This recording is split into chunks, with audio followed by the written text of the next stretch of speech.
Hello friends, स्वागत है आपका ट्रिकी हिंदी साहित्य चैनल में। मैं हूं आपका दोस्त और एजुकेटर नीलेंद्र वर्मा। तो दोस्तों, आशा करता हूं आप सब बहुत अच्छे होंगे और अपनी स्टडी कर रहे होंगे। तो दोस्तों, इससे पहले मैंने जो इसका फर्स्ट पार्ट है और इसका जो फर्स्ट चैप्टर है 9th क्लास की एनसीईआरटी साइंस सब्जेक्ट की फर्स्ट चैप्टर को हम ऑलरेडी अपलोड कर दिए हैं, उसके लेक्चर्स, और इसका फर्स्ट पार्ट भी अपलोड हो गया है। सो अगर आप वो वीडियोस नहीं देखे हैं तो उन लेक्चर्स को ज़रूर देख लें, जिससे आपको आगे की लिंक बन सके। ओके दोस्तों, और अगर आप चैनल में नए हैं तो चैनल को सब्सक्राइब जरूर कर लें, क्योंकि चैनल के माध्यम से हम आपके जो सब्जेक्ट से जो रिलेटेड लगभग आपके सिलेबस को हम कवर करते हैं, साइंस को और 9th 10th और डिफरेंट सब्जेक्ट्स जो भी आपके डिफ़िकल्ट होती हैं उनको भी हम कवर करते हैं। सो आपके लिए बहुत ही हेल्पफुल होगा। सो आप चैनल को सब्सक्राइब जरूर कर लें। सो दोस्तों, फर्स्ट चैप्टर तक फर्स्ट पार्ट तक हमने यहाँ तक पढ़ लिया था। ये जो क्रिस्टलीकरण की विधि है, यहाँ तक हमने इसको कवर कर लिया था। अब हम इसके आगे पढ़ने वाले हैं। ओके दोस्तों, सो इसका थोड़ा सा थ्योरी पार्ट रह गया था, तो इसको हम रीड कर लेते हैं। ओके, सो क्रिस्टलीकरण विधि का प्रयोग ठोस पदार्थों को शुद्ध करने में किया जाता है। ओके, उदाहरण के लिए समुद्री जल से जो नमक हमें प्राप्त करते हैं उनमें बहुत सी अशुद्धियाँ होती हैं। तो दोस्तों, जैसे हम समुद्र से नमक को जैसे हम वहाँ पे फ़िल्टर करते हैं, तो उसमें हम ये देखते हैं कि इम्प्योरिटीज़ बहुत सारी हैं, अशुद्धियाँ बहुत सारी हैं। तो अशुद्धियों को जब हम अलग करेंगे तभी वो हमारे यूज़ करने लायक होगा। ओके दोस्तों, तो हम कैसे उसको पृथक्करण करते हैं? क्रिस्टलीकरण विधि के द्वारा। ओके, तो यही हमारा उसमें उपयोग रहता है। ओके, सो अनुप्रयोग के अंदर यही लिखा हुआ है कि हम इसका उपयोग करते हैं उसको पृथक्करण करने के लिए। ओके दोस्तों, सो अब देखते हैं कुछ क्वेश्चंस दिए हुए हैं जो क्वेश्चन इंपॉर्टेंट है और यही एग्जाम्स में आते हैं। तो इन क्वेश्चंस को आप बहुत अच्छे से सॉल्व करें और हो सके तो आप अपना नोट्स भी बनाते चले। ओके, सो फर्स्ट क्वेश्चन की अगर हम बात करें, पेट्रोल और मिट्टी का तेल जो कि आपस में घुलनशील हैं के मिश्रण आप कैसे पृथक्करण करेंगे? पेट्रोल तथा मिट्टी के तेल के क्वथनांकों में 25 डिग्री सेंटीग्रेड का जो अधिक अंतराल रहता है। सो दोस्तों, यहाँ पे क्या है, क्वेश्चन के अंदर दोनों क्या है, लिक्विड है। पेट्रोल और मिट्टी का तेल दोनों लिक्विड है और दोनों मिले हुए हैं। अब होता क्या है कि हर किसी जो कंपाउंड होते हैं उनके अलग अलग जो उसका बॉइलिंग पॉइंट होता है। मतलब क्या, जैसे वाटर का अगर हम ले लें, बॉइलिंग पॉइंट क्या होता है, 100 डिग्री सेल्सियस होता है। तो इससे कम की भी बॉइलिंग पॉइंट का कुछ लिक्विड होंगे। तो इसमें क्या होता है कि हम उनका अगर मिश्रण हमें उनका अलग करना है तो हम क्या करते हैं, उसको हीट के द्वारा हम अलग करते हैं। ओके, सो दोस्तों, इसको हम ऑलरेडी इसकी प्रोसेस पढ़ चुके हैं, तो उस प्रोसेस को आइए हम थोड़ा सा देख लेते हैं। सो इसको कैसे हम उसको सॉल्व करेंगे, यहाँ पे हम क्या देखते हैं, आइए हम एसीटोन और जल को उनके मिश्रण से पृथक्करण करते हैं। अब देखिए, एसीटोन और जल दोनों क्या है, लिक्विड है। लिक्विड फॉर्म में हमें क्या करना है, इनको पृथक्करण करना है। ओके, सो उसी वही क्वेश्चन है और इसके ऊपर ही यहाँ पे आपके बुक में मिल जाएगा। ओके, सो क्या देखते हैं, मिश्रण का आसवन फ्लास्क में लें। तो अब क्या है, यहाँ पे एक अच्छा हमारा उपकरण है, उपकरण को हम थोड़ा समझ लेते हैं।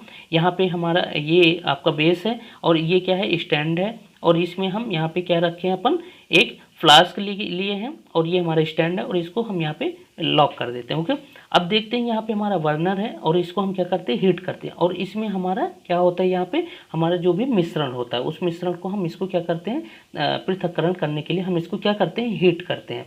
अब हीट जैसे ही करते हैं तो हम ये देखते हैं कि उनके अलग अलग बॉइलिंग पॉइंट, मतलब उनका अलग अलग टेम्परेचर, हम जैसे उनका टेम्परेचर बॉइलिंग पॉइंट पहुँचता है तो वो क्या होने लगते हैं, बाष्पीकृत होने लगते हैं, यानी वेपराइज होने लगते हैं। और जैसे वेपराइज होने लगते हैं तो वो क्या ऊपर उठने लगते हैं, क्योंकि वेपर हमेशा क्या करते हैं, ऊपर उठते हैं। तो वेपर, अब जिसका बॉइलिंग पॉइंट कम है तो वो पहले वेपराइज हो जाएगा, तो वो क्या होगा, उसका बॉइलिंग पॉइंट होने की वजह से वेपराइज होने लगेगा और वेपराइज होके यहाँ पे हमारे इस नली पे आने लगेगा। तो हम क्या करेंगे, वो जैसे वो हीट रहेगा, गर्म रहेगा, तो क्या करेंगे, हम यहाँ पे ठंडा जल यहाँ पे पास करेंगे। ओके, ठंडा जल यहाँ से हम पास करेंगे और इधर से उसको निकाल लेंगे। ओके, तो इससे क्या हो जाएगा कि जो हमारा उसमें जो भी लिक्विड आया है तो वो क्या हो जाएगा, वहाँ पे हमारा ठंडा हो जाएगा। फिर हम उसको क्या करेंगे, यहाँ पे हम स्टोरेज यहाँ पे कूल कर लेंगे, कूल करके स्टोरेज को रख लेंगे। तो इससे क्या देखते हैं हम कि जो उसमें मिश्रण होता है तो उसको हम इसको पृथक्करण कर दिए, मतलब उसको हम अलग कर दिए, तो दोनों अलग हो गया। तो ये बहुत ही अच्छी मेथड होती है जिससे हमें पृथक्करण कर सकते हैं। तो दोस्तों आप घर पे ट्राई ना करें क्योंकि ये लेबोरेटरी में ही पॉसिबल है। ओके, और सेकेंड क्वेश्चन क्या दिया हुआ है, पृथक करने की सामान्य विधियों के नाम दें। तो कैसे क्या क्या दिया हुआ है, दही से मक्खन, समुद्री जल से नमक और नमक से कपूर, इन तीनों को पृथक्करण करने के लिए कौन कौन सी विधियां हैं ये पूछा हुआ है। ओके, और नेक्स्ट क्वेश्चन क्या दिया है, क्रिस्टलीकरण विधि से किस प्रकार के मिश्रण को पृथक्करण किया जाता है। तो क्रिस्टलीकरण से हमने क्या देखे कि ठोस के है ना, ठोस पदार्थों को शुद्ध करने में किया जाता है। तो इसमें इसका जो उपयोग होता है क्रिस्टलीकरण वाले का किस में होता है कि ठोस पदार्थों में जो भी इम्प्योरिटीज होती हैं उनको अलग करने के लिए। ओके, सो इसको समझ लेते हैं कि ये इसमें क्या क्या है। ओके, सो दोस्तों अगर हमें दही से मक्खन जो बनाना है तो उसको हम कौन सी मेथड का उपयोग करते हैं, सेंट्रीफ्यूगेशन यानी उपकेंद्रण का। ओके, तो दोस्तों ये याद रखना क्योंकि ये क्वेश्चन में पूछ लिया जाता है। ओके, नेक्स्ट समुद्री जल से नमक, तो इसको हम कैसे करते हैं, एवापोरेशन के द्वारा। ओके, यानी बाष्पीकरण के द्वारा। ओके, इस मेथड से हम करते हैं। ओके, नेक्स्ट नमक से कपूर, ऊर्ध्वपातन यानी सब्लिमेशन। सब्लिमेशन होता क्या है कि जैसे कोई अगर लिक्विड में है तो उसको डायरेक्ट गैस में परिवर्तन हो जाना, या फिर कोई सॉलिड में है तो वो डायरेक्ट गैस में, यानी एक स्टेप छोड़ के, मतलब अगर जैसे कोई गैस में है तो लिक्विड होना, फिर लिक्विड से ठोस होना, मतलब इस तरह से परिवर्तन एक एक कोई स्टेप को छोड़ के डायरेक्ट वो किसी थर्ड स्टेप में आ जाए, तो इसको हम क्या बोलते हैं, सब्लिमेशन बोलते हैं। ओके, सो दोस्तों आई होप आपको ये समझ आ गया होगा। सो दोस्तों इन क्वेश्चंस को हमने सॉल्व कर लिया। ओके, नेक्स्ट भौतिक एवं रासायनिक परिवर्तन। अब जो भी हमारे पास जो कंपाउंड्स होते हैं, जो मिश्रण होता है, विलयन होता है, तो उसमें हम क्या देखते हैं कि दो प्रकार से परिवर्तन होते हैं। एक होता है भौतिक परिवर्तन और एक होता है रासायनिक परिवर्तन। भौतिक परिवर्तन कैसे होता है कि जैसे उसका कलर परिवर्तन हो जाना या उसके स्ट्रक्चर में परिवर्तन हो जाना, इस तरह से हमें जो दिखता है तो यानी वो भौतिक परिवर्तन होते हैं। ओके, और अगर रासायनिक परिवर्तन की बात करें तो रसायन में जैसे कोई रिएक्शंस होना, हम किसी पे कुछ मिला दिए, जो भी जो विलयन के अंदर, अगर हम कहें विलायक में हमने विलयन में विलेय को कुछ भी मिक्स किया, तो इससे क्या है, परिवर्तन होते हैं। तो मतलब केमिकल रिएक्शंस होते हैं। तो केमिकल रिएक्शन से जो भी चीज़ें हमें परिवर्तन उसमें चेंजेस दिखाई देते हैं, उन्हीं को हम क्या बोलते हैं, रासायनिक परिवर्तन बोलते हैं। सो दोस्तों आई होप आपको ये समझ आ गया होगा, तो इसको रीड करने की बहुत ज़्यादा ज़रूरत नहीं है। ओके,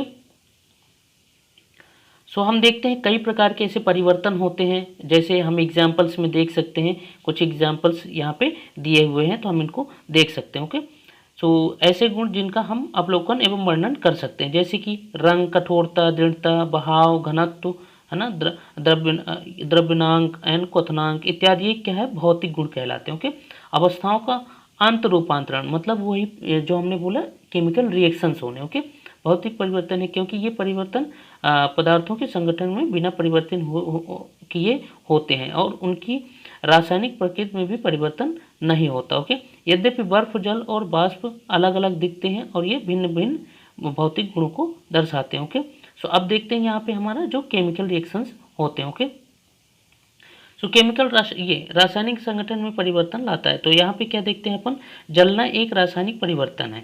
जलने की प्रक्रिया में एक पदार्थ दूसरे से क्रिया करके अपने रासायनिक संगठन में परिवर्तन लाता है। रासायनिक परिवर्तन पदार्थ के रासायनिक गुणधर्मों में परिवर्तन लाता है तथा हम नया पदार्थ पाते हैं। तो क्या देखते हैं कि जो केमिकल रिएक्शंस हो के हमें एक नया प्रोडक्ट मिलता है। जो प्रीवियस वीडियो में हम ऑलरेडी पढ़ चुके हैं कि डिफरेंट जो भी एलिमेंट्स होते हैं, मटेरियल्स होते हैं, उसमें जो रिएक्टेंट्स होते हैं, जो अभिकारक होते हैं, वो आपस में क्रिया करके एक नया प्रोडक्ट बनाते हैं। तो हमें क्या होता है, एक नया प्रोडक्ट प्राप्त होता है, उनकी उससे बिल्कुल प्रॉपर्टी चेंज होती है। तो ये इसको हम क्या बोलते हैं, रासायनिक परिवर्तन बोलते हैं। ओके दोस्तों, तो यहाँ पे कुछ क्वेश्चंस दिए हुए हैं। ये क्वेश्चंस इंपॉर्टेंट होते हैं जो हमारे पेपर में अक्सर पूछ ले जाते हैं, तो इसको भी हम इसको सॉल्व करते हैं। ओके, सो पेड़ों को काटना पेड़ों को काटना क्या होता है, ये भौतिक परिवर्तन होता है। ओके, मक्खन का एक बर्तन में पिघलना, ये क्या होता है, भौतिक परिवर्तन। जल का उबलकर बाष्प बनना क्या होता है, भौतिक परिवर्तन। जल में साधारण नमक का घुलना क्या होता है, भौतिक परिवर्तन। फलों से सलाद बनना, तो ये क्या होते हैं, भौतिक परिवर्तन। और रासायनिक परिवर्तन में क्या क्या होते हैं, जैसे अलमारी में क्या, जंग लगना। हम देखते हैं कि जब भी लोहे की कोई भी वस्तु होती है, हम उसको बाहर फेंक देते हैं तो वहाँ पे मॉइस्चर मिलता है, नमी मिलती है और वहाँ पे ऑक्सीजन मिलता है, तो जिससे क्या होने लगता है, वो जंग लगने लगता है। तो जंग लगना एक किस प्रकार की क्रिया है, वो एक रासायनिक क्रिया हो के, रासायनिक परिवर्तन हो के।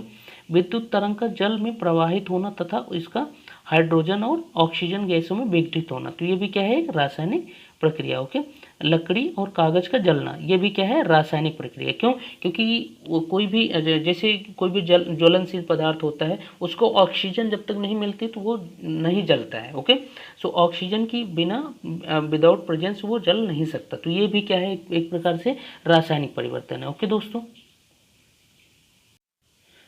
अगर हम सेकेंड क्वेश्चन की बात करें तो अपने आसपास की चीज़ों को शुद्ध पदार्थों या मिश्रण से अलग करने का प्रयत्न करें। दोस्तों ये तो एक्सपेरिमेंट है, मतलब क्या, एक्टिविटी है, तो एक्टिविटी क्वेश्चन में नहीं पूछा जाता, तो ये इतना ज़रूरी नहीं है। ओके, अब आगे देखते हैं शुद्ध पदार्थों के क्या प्रकार होते हैं। तो अब देखते हैं जो हमारा पदार्थ, जो प्रोडक्ट्स होते हैं, कंपाउंड्स होते हैं, उनके क्या क्या डिफरेंट टाइप्स होते हैं। तो आइए इसको समझते हैं। ओके, सबसे पहले समझते हैं तत्व क्या है, एलिमेंट। हम इसको इंग्लिश में क्या बोलते हैं, एलिमेंट। तो एलिमेंट एक इस प्रकार का जो स्मॉल साइज होता है, मतलब किसी भी पदार्थ का जो ऐसा इतना छोटा कण, मतलब इतना छोटा कण जिसको हम आगे उसको फर्दर डिवाइड नहीं कर सकते, मतलब हम इतना छोटा कण होता है कि उसको हम और उसको छोटे कणों में डिवाइड नहीं कर सकते, मतलब उसको ब्रेक नहीं कर सकते, वो क्या होते हैं, तत्व कहलाते हैं, यानी बेसिक एलिमेंट होता है। ओके, अब देखते हैं यहाँ पे क्या लिखा हुआ है। रॉबर्ट बॉयल पहले वैज्ञानिक थे जिन्होंने सन 1661 में सर्वप्रथम तत्व शब्द का प्रयोग किया। तो ये यहाँ पे इंपॉर्टेंट है, कौन से वैज्ञानिक, रॉबर्ट बॉयल ने किस शब्द का उपयोग किया, तत्व शब्द का। ओके, फ्रांस के रसायनज्ञ एंटोनी लॉरेंट लवाइजिए सन इतना, ये ईयर दिया हुआ है, सबसे पहले तत्व की परिभाषा को प्रयोग द्वारा प्रतिपादित किया। तो होता क्या था, जब भी कोई साइंटिस्ट किसी भी चीज़ की डेफिनेशन देते थे तो वो उससे पहले उसको क्या करते थे, एक्सपेरिमेंट करते थे, उसको प्रूव करते थे। ओके, उनके अनुसार तत्व पदार्थ वह मूल रूप है जिसे रासायनिक प्रक्रिया द्वारा अन्य सरल पदार्थों में विभाजित नहीं किया जा सकता। दोस्तों वही लिखा हुआ है यहाँ पे। ओके, तत्वों को साधारणतया धातु, अधातु तथा उपधातु में वर्गीकृत किया जा सकता है। तो कितने प्रकार से हम वर्गीकृत कर सकते हैं, धातु, उपधातु तथा अधातु में। ओके, आइए देखते हैं धातुएं क्या होती हैं, उपधातुएं क्या होती है और अधातुएं क्या होती है। ओके, अगर धातुओं की बात करें, प्रायः दिए हुए निम्न गुणधर्मों में से कुछ ये प्रदर्शित करती हैं। ओके, क्या क्या ये इनके जो अपने खुद के जो गुणधर्म होते हैं, तो कैसे इसको हम डिफाइन करते हैं, कैसे ये दूसरे से डिफरेंशिएट होते हैं, तो इनके कुछ अलग अलग से इनकी प्रॉपर्टीज होते हैं। ओके, अगर हम प्रॉपर्टीज़ की बात करें, ये चमकीली होती हैं, ये चांदी जैसी सफ़ेद या सोने की तरह पीले रंग की होती हैं, ये ताप तथा विद्युत की सुचालक होती हैं, ये तन्य होती हैं और इनको तार के रूप में खींचा जा सकता है, ये आघातवर्धी होती है, इनको पीटकर महीन चादरों में ढाला जा सकता है, ये प्रतिध्वनि पूर्ण होती है। दोस्तों हमने क्या देखा कि ये साइन भी करती हैं और सोने चांदी की तरह इसकी जो कलर्स होते हैं उस तरह से दिखते हैं। ओके, और विद्युत की सुचालक होती है, सबसे इम्पोर्टेंट जो यहाँ पे फैक्ट है, विद्युत की सुचालक होती है और इनको इन पे अगर हम हथौड़े से इसको हम साइज को कन्वर्ट कर सकते हैं, मतलब एक पतली सी चादर में भी इसको कन्वर्ट कर सकते हैं। ओके, नेक्स्ट देखते हैं अधातुएं। अधातुओं में क्या होती हैं, ये विभिन्न रंगों की होती है, ये ताप तथा विद्युत की कुचालक होती है, मतलब इसमें इलेक्ट्रिसिटी इसमें हम फ्लो नहीं करा सकते। ओके, ये चमकीली, प्रतिध्वनिपूर्ण और आघातवर्ध नहीं होती। तो इसके जस्ट अपोजिट अधातुएं क्या होती है, उसके जस्ट अपोजिट। अब अगर हम उपधातु की बात करें तो उपधातु में क्या होता है, ना तो वो पूरी तरह से धातु की क्वालिटी रिप्रेजेंट करे और ना ही अधातु की, यानी वो कहीं ना कहीं दोनों की थोड़ी सी धातु की और थोड़ी सी अधातु की प्रॉपर्टीज को शो करे, तो वो क्या होते हैं, यहाँ पे मेटालॉइड कहलाते हैं। ओके, जिन्हें उपधातु कहते हैं। तो क्या होते हैं यहाँ पे हम क्या देखते हैं, हाइड्रोजन, ऑक्सीजन, ये तो उसके एग्जाम्पल्स हो गए अधातुओं के उदाहरण। कुछ तत्व धातु और अधातु के बीच के गुणों को दर्शाते हैं जिन्हें उपधातु कहते हैं। ओके, सो दोस्तों एग्जाम्पल्स क्या होते हैं, बोरॉन, सिलिकॉन, जर्मेनियम इत्यादि, ये क्या होते हैं, यहाँ पे उपधातु होते हैं। ओके दोस्तों, सो आई होप आपको समझ आ गया होगा। यहाँ पे कुछ इंपॉर्टेंट फैक्ट दिया हुआ है, इसको भी आप इसको रीड कर लें। ओके, अभी तक ज्ञात तत्वों की संख्या 100 से अधिक है। इनमें से 92 तत्व क्या है, प्राकृतिक है, शेष जबकि शेष मानव निर्मित है। यानी क्या होते हैं, नेचुरली कितने हैं, 92 है, और मैन मेड कितने, मानव द्वारा निर्मित कितने हैं, जितने भी उसमें, यानी 8 क्या है, मानव द्वारा निर्मित। ओके, अधिकतर तत्व क्या है, सॉलिड है यानी ठोस है। ओके, 11 तत्व कमरे के तापमान पर गैसें, मतलब कमरे के जो टेम्परेचर होता है 25 डिग्री जो टेम्परेचर होता है, इसमें क्या होता है, तत्व क्या हो जाते हैं, गैस के फॉर्म में रहते हैं। ओके, 2 तत्व पारा तथा ब्रोमीन कमरे के तापमान पर द्रव यानी लिक्विड के फॉर्म में रहते हैं। ओके, गैलियम तथा सीजियम तत्व कमरे के तापमान में 303 केल्विन से कुछ अधिक तापमान पर द्रव अवस्था ले लेते हैं, यानी अपने अपने स्टेट्स को चेंज कर देते हैं टेम्परेचर के अकॉर्डिंग। ओके, अब अपन क्या देखते हैं, यौगिक क्या होते हैं। ओके, एक यौगिक वह पदार्थ है जो कि 2 या 2 से अधिक तत्वों के नियत अनुपात में रासायनिक तौर पर संयोजन से बना है। ओके, जब 2 या 2 से अधिक तत्व आपस में मिलते हैं तो हम क्या पाते हैं कि वो क्या है, कंपाउंड से, कंपाउंड यानी मिश्रण। तो एक प्रकार से मिश्रण ही बोल सकते हैं, लेकिन मिश्रण से क्या डिफरेंट होता है, उसको हम आगे अभी देखने वाले हैं। ओके, फिर क्या देखते हैं अपन, यहाँ पे एक्टिविटी दी हुई है, तो एक्टिविटी हमारे लिए इम्पोर्टेंट नहीं है क्योंकि क्वेश्चन में नहीं पूछा जाता, तो इसको भी आप अपनी बुक से पढ़ सकते हैं अपनी नॉलेज के लिए। ओके, सो अब यहाँ पे देखते हैं अपन मिश्रण और यौगिक में क्या डिफ्रेंसिएशन। ओके, मिश्रण की अगर बात करें, तत्व या यौगिक केवल मिश्रण बनाने के लिए मिलते हैं किंतु किसी नए यौगिक का निर्माण नहीं करते। ओके, तत्व क्रिया करके यौगिक का निर्माण करते हैं। अब यहाँ पे क्या होता है, यहाँ पे एक नया प्रोडक्ट बनाते हैं, लेकिन यहाँ पे मिश्रण सिर्फ 1 बिलियन बन जाता है और उसमें कोई नया प्रोडक्ट नहीं बनता। ओके, मिश्रण का संगठन परिवर्तनीय होता है, नए पदार्थ का संगठन सदैव स्थायी होता है। अब इसमें क्या है, मिश्रण कैसे, मिश्रण में क्या है कि हम अगर विलेय की मात्रा और डालें, उसमें हम किसी और विलेय को भी मिक्स करें तो डिफरेंट उसी में ही बिलियन में ही डिफरेंट अपने चेंजेस फॉर्म कर लेता है। ओके, लेकिन इसमें क्या होता है, प्रोडक्ट बन गया तो वो स्थायी हो जाता है। ओके, मिश्रण उसमें उपस्थित घटकों के गुणधर्मों को दर्शाता है। अब क्या है, मिश्रण जो भी होता है, बिलियन जो होता है, उसमें जो क्वालिटी है वो किसका रिप्रेजेंट करेगा, जिससे वो मिलके बना है। लेकिन इसमें क्या होता है कि कंपाउंड्स मिलके एक नया प्रोडक्ट ही बना देते हैं, तो उनकी क्वालिटीज़ डिफरेंट हो जाती हैं। ओके, फिर नेक्स्ट देखते हैं, घटकों को भौतिक विधियों द्वारा सुगमता से पृथक किया जा सकता है, इसको हम अलग कर सकते हैं, लेकिन इसमें क्या है, एक नया प्रोडक्ट बनने के बाद उसको अलग नहीं किया जा सकता, ये रासायनिक क्रिया हो जाती है। ओके, सो रासायनिक क्रिया के द्वारा ही हम उसको कर सकते हैं। Okay, change. फिर नेक्स्ट देखते हैं अपन यहाँ पे पदार्थ, ठोस, द्रव या गैस। तो ये इसको तो हम फर्स्ट चैप्टर में भी पढ़ चुके हैं, मतलब कैसे इनको हम अलग करते हैं, पदार्थ क्या होते हैं, शुद्ध पदार्थ क्या होते हैं, मिश्रण क्या होते हैं, तो हम ऑलरेडी इसका पढ़ चुके हैं, लेकिन यहाँ पे थोड़ा सा हम ब्रीफ इसका नॉलेज ले लेते हैं। ओके, अगर हम बात करें शुद्ध पदार्थ और मिश्रण, तो पदार्थ कितने टाइप्स में हो जाते हैं, शुद्ध पदार्थ और एक मिश्रण पे। ओके, सो तत्व अब शुद्ध पदार्थ में क्या क्या हो जाते हैं, तत्व हो जाते हैं, यौगिक हो जाते हैं। ओके, अब इसमें मिश्रण में क्या क्या हो जाते हैं, समांगी मिश्रण और विषमांगी मिश्रण। तो इसमें तो इसमें शुद्ध पदार्थ में 2 हो जाते हैं और इसमें भी 2 हैं। ओके, अगर हम तत्व की बात करें, सरल पदार्थों में विभक्त नहीं किए जा सकते, तो तत्व हमने अभी ऑलरेडी पढ़ चुके हैं कि इतना स्मॉल साइज होता है कि हम उसको और फर्दर डिवाइड नहीं कर सकते, मतलब उसके हम और छोटे कण नहीं कर सकते। उदाहरण के लिए यहाँ पे कॉपर, ऑक्सीजन, लोहा, हाइड्रोजन, पारा आदि, तो ये हमारे क्या है, तत्व के एग्जाम्पल्स। ओके, अगर हम बात करें यौगिक की, नियत संगठन रासायनिक या वैद्युत रासायनिक प्रतिक्रिया द्वारा घटक तत्वों में विघटित किया जा सकता है, तो इसमें क्या करते हैं, हम अलग कर सकते हैं। ओके, उदाहरण के लिए जल, मीथेन, चीनी, नमक आदि, तो हम इसको पृथक्करण कर सकते हैं। ओके, समांगी मिश्रण में अगर हम बात करें, समान संगठन, अब क्या होते हैं, समांगी मिश्रण में क्या होते हैं, जो उसमें कंपाउंड्स होते हैं उनके स्ट्रक्चर्स और उनके साइज जो भी होते हैं समान होते हैं, यानी उसमें हम क्या बोलते हैं, समांगी मिश्रण। और उसमें क्या होता है, असमान होते हैं, तो ये क्या हो जाते हैं, विषमांगी। उदाहरण के लिए जल में चीनी, जल में नमक, कार्बन डाइसल्फाइड एंड में सल्फर और जल तथा एल्कोहल आदि, तो ये क्या हो जाते हैं, समांगी मिश्रण। और विषमांगी में क्या हो जाता है, बालू तथा नमक, चीनी तथा नमक, लकड़ी, रक्त, तेल आदि, तो ये सब क्या होते हैं, बिस्मांगी मिश्रण। ओके, सो ये इम्पॉर्टेंट है, इसको आप अपने नोट्स में भी इसको लिख लें, क्वेश्चन पेपर में आपके आ सकता है। ओके, फिर यहाँ पे आपके जो बुक्स में, टेक्स्ट बुक में ये लिखा होगा ये कि हमने क्या सीखा, ये सारे पॉइंट्स लिखे हुए हैं। तो हम जो ऊपर रीड कर चुके हैं, जो हम पूरे चैप्टर्स को पढ़ चुके हैं, उसी में यहाँ पे कॉन्साइज वे में पॉइंट्स लिखे हैं। तो इन पॉइंट्स को आप जरूर रिमेंबर करें, क्योंकि ये पूछ लिए जाते हैं। तो ये तो हमने जो पढ़ चुके हैं वही पॉइंट्स लिखे हुए हैं। ओके, अब ये यहाँ पे क्या है, हमारे एक्सरसाइज है, यानी क्वेश्चन है। तो इन क्वेश्चन को भी हम इसको सॉल्व करते हैं। ओके,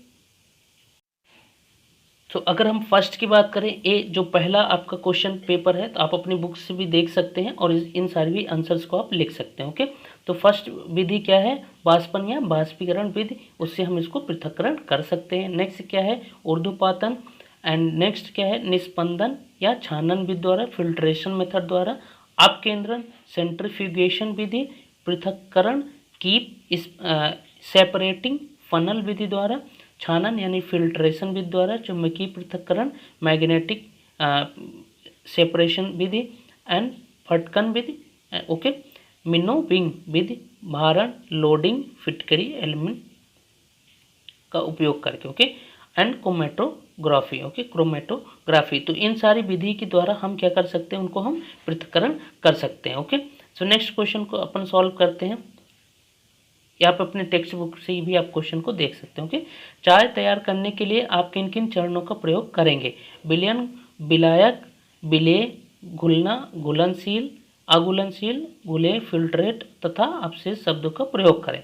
तो इन सभी शब्दों को उपयोग करके हमें क्या करना है, चाय के विलयन को तैयार करने के लिए यहाँ पे पूछा हुआ है। ओके, तो यहाँ पे क्या देखते हैं, अपन स्टेप्स पढ़ते हैं। ओके, तो स्टेप्स इंपॉर्टेंट है, इसी में स्टेप्स जो भी आपके अगर क्वेश्चन आता है तो इसी तरह से आपको इसको लिखना है। ओके, सर्वप्रथम एक पात्र में 1 कप पानी विलायक के रूप में लीजिए। अब पानी क्या होता है, विलायक होता है। ओके, नेक्स्ट स्टेप में अगर हम बात करें, इसमें चीनी डालिए जो एक विलेय पदार्थ है। आपको जल तथा चीनी का विलयन प्राप्त होगा, क्योंकि चीनी जल में घुलनशील है। ओके, तो क्या होता है, चीनी क्या हो जाती है, जल में घुलनशील हो जाता है। जल क्या है, विलायक है, और चीनी क्या है, यहाँ पे विलेय है। ओके, नेक्स्ट, अब इसमें 1 या आधा चम्मच चाय की पत्ती डालिए जो जल में एक अघुलनशील विलेय है, तथा उसे उबालिए। अब क्या होता है, चाय की पत्ती उसमें कभी भी मिक्स नहीं होती, उसकी सिर्फ और सिर्फ उसका जो भी फ्रेग्रेंस होती है, उसकी सुगंध होती है, उसमें मिक्स हो जाती है। ओके, बाकी चाय की पत्ती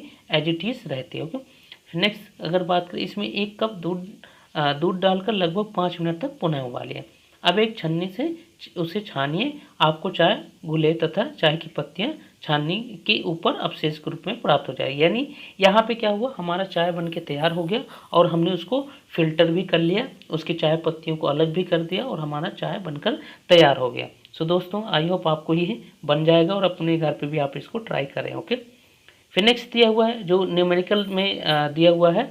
तो न्यूमेरिकली में अगर सॉल्व करें इसको हम देखते हैं, तो आपके टेक्स्ट बुक से भी क्वेश्चन आप पढ़ सकते हो। ओके, क्योंकि 100 ग्राम जल में 313 केल्विन ताप और पोटेशियम नाइट्रेट का जो फॉर्मूला होता है, केमिकल फॉर्मूला होता है, क्या होता है, KnO3। ओके, का संतृप्त विलयन प्राप्त करने हैं तो इसकी मात्रा 62 ग्राम है। इसलिए 50 ग्राम जल में 313 केल्विन ताप पर पोटेशियम नाइट्रेट की मात्रा। अब इसको हम कैसे सॉल्व करेंगे, यहाँ पे हम जो फॉर्मूले थे ऑलरेडी हम फॉर्मूले भी पढ़ चुके हैं, हम कैसे इसको सॉल्व करेंगे। तो यहाँ पे क्या करेंगे, 62। अब 62 क्या है, यहाँ पे बिलियन की मात्रा, तो बिलियन की मात्रा कितनी होगी, 62 into and divided by 100। Okay, क्योंकि 100 ग्राम जल है यहाँ पे विलायक। ओके, इंटू क्या हो जाएगा यहाँ पे 50। अब 50 ग्राम क्या है यहाँ पे हमारा, ये जल में 313 केल्विन में क्या है, उसमें घुलनशील है। ओके, तो अब इसमें क्या करेंगे, हम यहाँ पे 50 रख देंगे। तो अब क्या होगा, 50 यहाँ पे कट जाएगा 2 और ये कितना आ जाएगा 31। तो हमारे यहाँ पे क्या आ गया, 31 ग्राम निकल के आ गया। ओके, सो इसको आप नोट करेंगे। ओके, इसी तरह से ये भी क्वेश्चन का सॉल्यूशन दिया हुआ है, तो आप ये अपने ट्राई कर सकते हैं। इसको पॉज करके आप ये इस पूरे सॉल्यूशन को देख लें और इसको सॉल्व कर सकते हो। ओके, सो आई होप आपको ये क्लियर हो गया होगा। फिर नेक्स्ट जो उसमें क्वेश्चन में पूछा हुआ है, यहाँ पे क्या पूछा है, संतृप्त विलयन यानी सैचुरेटेड सॉल्यूशन। जब किसी दिए गए ताप पर किसी विलेय की और अधिक मात्रा उस विलायक में नहीं घुल सकती तो उस विलयन को संतृप्त विलयन कहते हैं। अब देखिए दोस्तों कैसे कि जैसे हमारा विलायक है और उसमें हम विलय, मान लीजिए एग्जाम्पल के तौर पर हम शक्कर को क्या करते हैं उसमें घोलते हैं। ओके, सो ये उसको हम शक्कर की मात्रा हम बढ़ाते जा रहे हैं लेकिन विलायक की मात्रा नहीं बढ़ा रहे हैं। तो हम एक समय पे ये देखते हैं कि विलयन जो इतना ज़्यादा वो गाढ़ा हो चुका होता है कि उसमें और शक्कर घुल नहीं सकती। तो उस सिचुएशन को उस कंडीशन को जिसमें हम और शक्कर घोल नहीं सकते तो उसको हम क्या बोलते हैं, संतृप्त विलयन। क्या होता है, सैचुरेटेड सॉल्यूशन। ये इसकी जो सॉल्यूशन है। ओके, सो दोस्तों आई होप आपको समझ आ गया होगा। शुद्ध पदार्थ की अगर हम बात करें, प्योर सब्सटेंस, शुद्ध पदार्थ वह है जो एक ही प्रकार के कणों से मिलकर बना होता है तथा उसमें मौजूद सभी कण समान रासायनिक प्रकृति के होते हैं, जैसे सोना, चांदी आदि।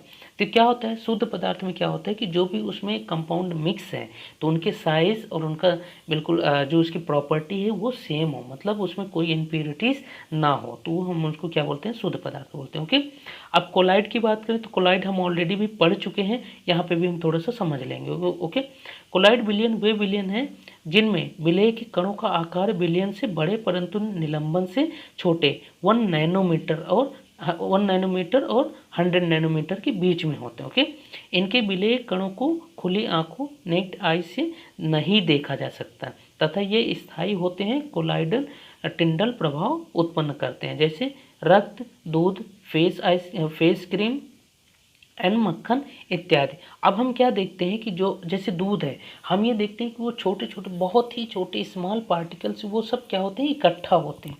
तो दूध में क्या होता है, हम अपनी जो बिना की माइक्रोस्कोप के हम उसको पार्टिकल्स को नहीं देख सकते। तो यहाँ पे यही दिया हुआ है कि कोलाइड में क्या होता है, वो एक छोटे छोटे एलिमेंट्स हैं, वो सब मिलके ही प्रोडक्ट तैयार होते हैं, लेकिन हम अपनी खुली आंखों से उसको नहीं देख पाते। ओके, सो दोस्तों आगे देखते हैं निलंबन। इसको भी हम ऑलरेडी रीड कर चुके हैं लेकिन फिर भी यहाँ पे हम देख लेते हैं। ओके, निलंबन की बात करें, एक बिस्मांगी मिश्रण है। यहाँ पे क्वेश्चन पूछा जा सकता है कि निलंबन कैसा मिश्रण है, बिस्मांगी मिश्रण। ओके, जिसमें विलेय पदार्थों के कण घुलते नहीं हैं बल्कि माध्यम की समष्टि में निलंबित रहते हैं। ये निलंबित कण आंखों से देखे जा सकते हैं। यदि मिश्रण को कुछ देर तक बिना हिलाए छोड़ दें तो ठोस कण नीचे बैठ जाता है, जैसे कीचड़ तथा पानी, रेत का पानी, चाक पाउडर तथा पानी में चूना पत्थर। ओके, सो अब हम क्या देखते हैं कि जैसे हम जब भी हम अपने मकान में जैसे पेंट करते हैं तो उस पेंट को हम क्या करते हैं, ले आके उसको हम घोलते हैं।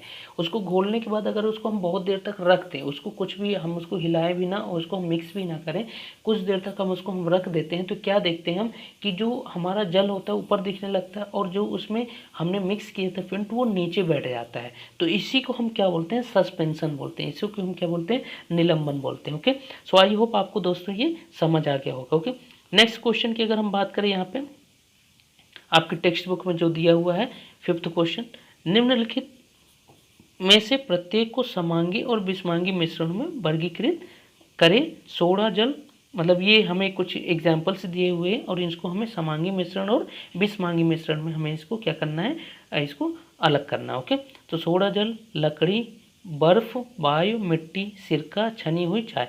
तो ये क्या है, अब यहाँ पे हम क्या देखते हैं आंसर, समांगी मिश्रण क्या क्या होते हैं, सोडा जल, बर्फ, वायु, सिरका, छनी हुई चाय, और विषमांगी मिश्रण क्या होता है, लकड़ी, मिट्टी। ओके, सो ये एग्जाम्पल्स हैं।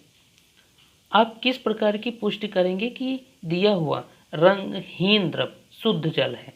तो हम कैसे बता पाएंगे कि जो भी हमें जल, मतलब जो भी पदार्थ दिया हुआ है वो शुद्ध है। यदि वायुमंडलीय दबाव पर दिया हुआ रंगहीन द्रव 100 डिग्री सेंटीग्रेड पर उबलता है तो हम कह सकते हैं कि दिया गया रंगहीन द्रव शुद्ध जल है, क्योंकि शुद्ध पदार्थों के क्वथनांक तथा गलनांक निश्चित फिक्स्ड होते हैं। अब देखिए, जैसे हम ऑलरेडी पढ़ चुके हैं कि वाटर का जो बॉइलिंग पॉइंट होता है वो कितना होता है, 100 डिग्री सेंटीग्रेड। ओके, सो 100 डिग्री सेंटीग्रेड में क्या होता है, जो वाटर होता है वो वेपोराइज होने लगता है, यानी बाष्पीकृत होने लगता है। तो अगर वो प्योर होगा तभी वो बाष्पीकृत होगा, अगर इम्प्योरिटीज होगी तो उसमें टेम्परेचर का वेरिएशन आ सकता है। ओके, फिर नेक्स्ट देखते हैं अपन क्वेश्चन, निम्नलिखित वस्तुएं शुद्ध पदार्थ हैं। सो ये जो सारी उसमें क्वेश्चन पूछा होगा कि शुद्ध पदार्थ कौन कौन सी है जो आपकी टेक्स्ट बुक में, तो शुद्ध पदार्थ ये आप लिख लें। ओके, कौन कौन से, बर्फ, लोहा, हाइड्रोक्लोरिक अम्ल, कैल्शियम ऑक्साइड एंड पारा। तो ये सब क्या है, शुद्ध पदार्थ है। ओके, फिर नेक्स्ट अगर बात करें, निम्नलिखित मिश्रणों में से विलयन की पहचान करें। तो इनमें हम क्या देखना है हमें कि विलयन कौन कौन से। ओके, दिए गए मिश्रणों में से विलयन कौन कौन सा है, समुद्री जल और सोडा जल। तो ये क्या है, यहाँ पे विलयन है। ओके, फिर नेक्स्ट देखते हैं, निम्नलिखित में से कौन टिंडल प्रभाव को प्रदर्शित करेगा। तो टिंडल इफेक्ट हम ऑलरेडी पढ़ चुके हैं फर्स्ट पार्ट में, तो आप उसको वहाँ पे भी आप अच्छे से समझ सकते हैं। और यहाँ पे हम थोड़ा सा समझ लेते हैं कि नमक का घोल, दूध, कॉपर सल्फेट का विलयन, स्टार्च एंड स्टार्च का विलयन। तो ये क्या है, टिंडल इफेक्ट। अब टिंडल इफेक्ट होता क्या है कि जब हम किसी कांच की ग्लास में हम विलयन लेते हैं। ओके, सो विलयन में हम टॉर्च मारते हैं उसमें कांच की ग्लास में, तो हम क्या देखते हैं कि जो हमारे प्रकाश है, अगर उस प्रकाश को वो विलयन फैला देता है, मतलब चारों तरफ फैला देता है, तो उसे हम क्या बोलते हैं, टिंडल इफेक्ट बोलते हैं। और अगर वो विलयन मतलब विलयन नहीं होगा, मतलब प्योर होगा, तो वो प्रकाश को कभी फैलाता नहीं है। तो यानी वो टिंडल इफेक्ट रिप्रेजेंट नहीं करेगा। और टिंडल इफेक्ट अगर रिप्रेजेंट करता है तो वो क्या है, विलयन है, और उसमें इम्प्योरिटीज भी मिक्स है, तो वो टिंडल इफेक्ट को शो करता है। ओके, सो दोस्तों नेक्स्ट देखते हैं, निम्नलिखित में से कौन टिंडल प्रभाव को प्रदर्शित करेगा। तो ये तो हम क्वेश्चन ऑलरेडी देख चुके हैं, दूध तथा स्टार्च विलयन, क्योंकि ये कोलाइडल विलयन। ओके, कोलाइडल जो होते हैं विलयन वही क्या शो करते हैं, टिंडल इफेक्ट। ओके, सो ये क्वेश्चन दिया हुआ है, इस क्वेश्चन में क्या पूछ रहा है, निम्नलिखित को तत्व, यौगिक तथा मिश्रण में वर्गीकृत करें। तो ये क्वेश्चन में दिया हुआ है और इसको वर्गीकृत करने के लिए पूछा है। तो इसमें हम क्या देखते हैं, यहाँ पे हम चार्ट बना लिए, तो चार्ट में आप देख सकते हैं। ओके, तत्व सोडियम, यहाँ पे जो तत्व हैं ये सारे तत्व हैं, ये यौगिक हैं और ये मिश्रण है। तो तत्व के अंदर सोडियम, चांदी, टिन, सिलिकॉन। ओके, यौगिक में कैल्शियम कार्बोनेट, मीथेन, साबुन, कार्बन डाइऑक्साइड। ओके, चीनी का घोल, मिट्टी, वायु, कोयला, रक्त, ये सब क्या है, मिश्रण। ओके, सो दोस्तों आई होप आपको सारे क्वेश्चंस कवर हो गए। एक क्वेश्चन और रह गया है, रासायनिक परिवर्तन। तो उसमें क्वेश्चन आपको दिया हुआ होगा कि कौन कौन से ये रिएक्शंस क्या है, रासायनिक परिवर्तन है। तो रासायनिक परिवर्तन में कौन कौन से आ जाते हैं, पौधों में वृद्धि, ये रासायनिक परिवर्तन होती है। लोहे में जंग लगना, खाना पकाना, भोजन का पाचन, मोमबत्ती का जलना, ये सब क्या है, रासायनिक परिवर्तन है। सो दोस्तों आई होप आपको पूरा लेक्चर समझ में आया होगा। फिर भी अगर आपको कोई डाउट आता है तो डाउट आप कमेंट सेक्शन में पोस्ट करें, हम आपके डाउट को क्लियर करेंगे। ओके, सो दोस्तों अगर लेक्चर पसंद आया है तो लेक्चर को लाइक करें, सब्सक्राइब भी चैनल को कर लें और दोस्तों तक शेयर भी ज़रूर करें। और आप अपने अच्छे फीडबैक भी दें, जिससे हमें अच्छा मोटिवेशन मिल सके और हम कंटिन्यू क्लास कर सकें। ओके, सो दोस्तों मिलते हैं नेक्स्ट लेक्चर में नेक्स्ट वीडियो के साथ, तब तक के लिए अपना ध्यान रखें।